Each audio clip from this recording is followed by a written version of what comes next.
सोनपुर गांव में एक चुलबुली लड़की मधुमिता रहती थी। शाम के वक्त घर में झाड़ू लगा रही थी, तभी उसकी 2-3 सहेलियां उसके पास आ गई।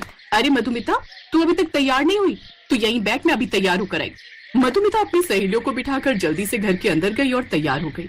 अम्मा, हम अपनी सहेलियों के साथ मोमोज खाने जा रहे हैं। मैंने तुझे कितनी बार मना किया है मधुमिता, मोमोज खाते खाते मोमोज जैसी शक्ल हो गई है। अरे अम्मा, हम ज्यादा मोमोज कहाँ खाते हैं। तू भले ही महीने में 4 बार मोमोज खाती है, लेकिन छाती तक भर लेती है तू। खैर, मधुमिता अपनी सहेलियों के साथ चौराहे पर गई और पैसे लेकर मोमोज खाकर घर वापस आ गई। कहीं दूसरी तरफ गांव से थोड़ी दूर पर एक शहर था, जिस शहर में राकेश नाम का एक लड़का था।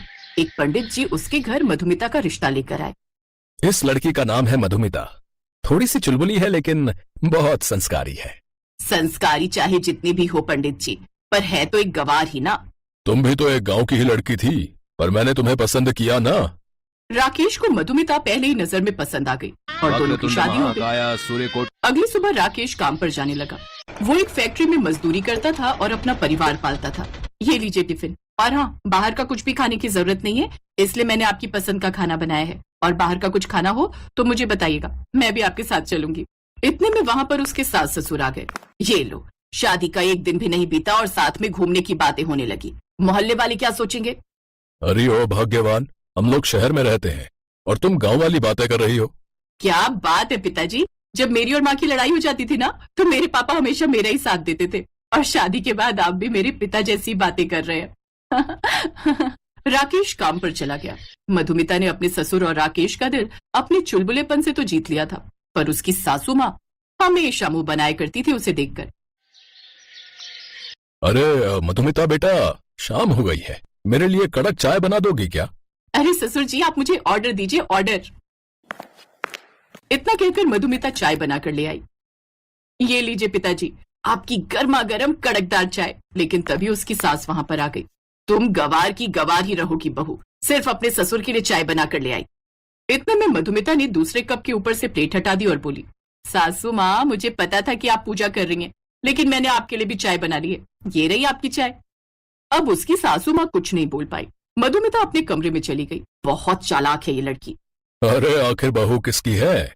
शाम को जब राकेश घर आया तो खाना खाने के बाद मधुमिता ने अपने पति से कहा, मेरा मोमोज खाने का बहुत मन है। मोमोज का नाम सुनते ही उसकी सास वहां पर आ गई, क्योंकि वो मोमोज के नाम से ही चिढ़ती थी। बहू, मैं तुझे बताना भूल गई, ये मोमोज, चाउमीन, इन सब कूड़ा कचरा का नाम लेना इस घर में मना है। ये तेरी पहली गलती थी, इसलिए माफ करती हूँ। दोबारा मोमोज का नाम मत लेना। मधुमिता को समझ नहीं आ रहा था कि मोमोज आखिर वो कैसे खाए। फिर उसने एक दिन पेट दर्द का बहाना बनाया और शाम को राकेश उसे डॉक्टर के पास अपनी मोटरसाइकिल पर बिठाकर ले गया। बस यहीं पर रोक दीजिए, मुझे मोमोज खाने हैं।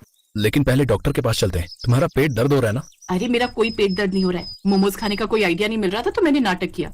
इस तरह से मधुमिता ने नाटक करके उस दिन मोमोज खा लिए। सब कुछ ठीक चल रहा था, लेकिन अगले दिन राकेश की फैक्ट्री में एक बहुत ऊंचाई से उसका पैर फिसल गया और नीचे जमीन पर आकर धड़ाम से गिरा। फैक्ट्री मालिक ने उसे अस्पताल में भर्ती किया, लेकिन वो कोमा में चला गया, सर पर चोट लगने की वजह से। अब साहब, ये सब कैसे हो गया? देखिए, डॉक्टर ने कहा है कि अभी कुछ कहा नहीं जा सकता। राकेश मेरी कंपनी में काम करता था, इसलिए मैं इस महीने की और अगले महीने की भी पेमेंट दे देता हूँ। इससे ज्यादा मैं कुछ नहीं कर सकता।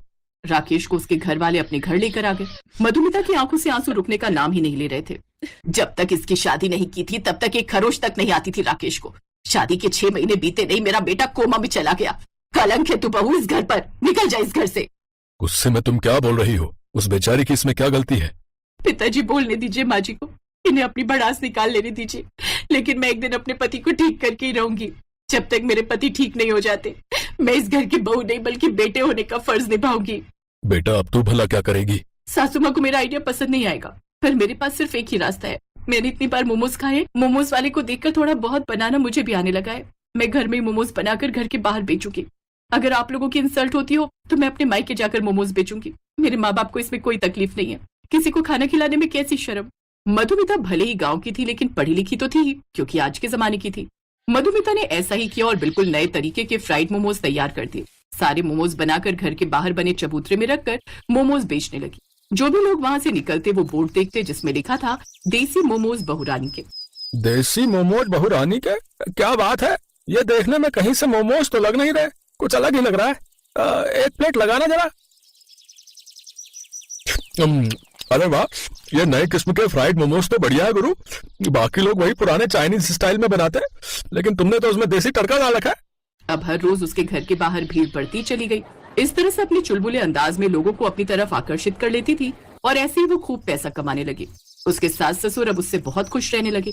राकेश कुछ बोल तो नहीं सकता था, लेकिन अंदर ही अंदर सब कुछ समझ रहा था और भगवान से प्रार्थना कर रहा था कि काश मैं भी ठीक हो जाऊं, जिससे मैं अपनी पत्नी का साथ दे सकूं।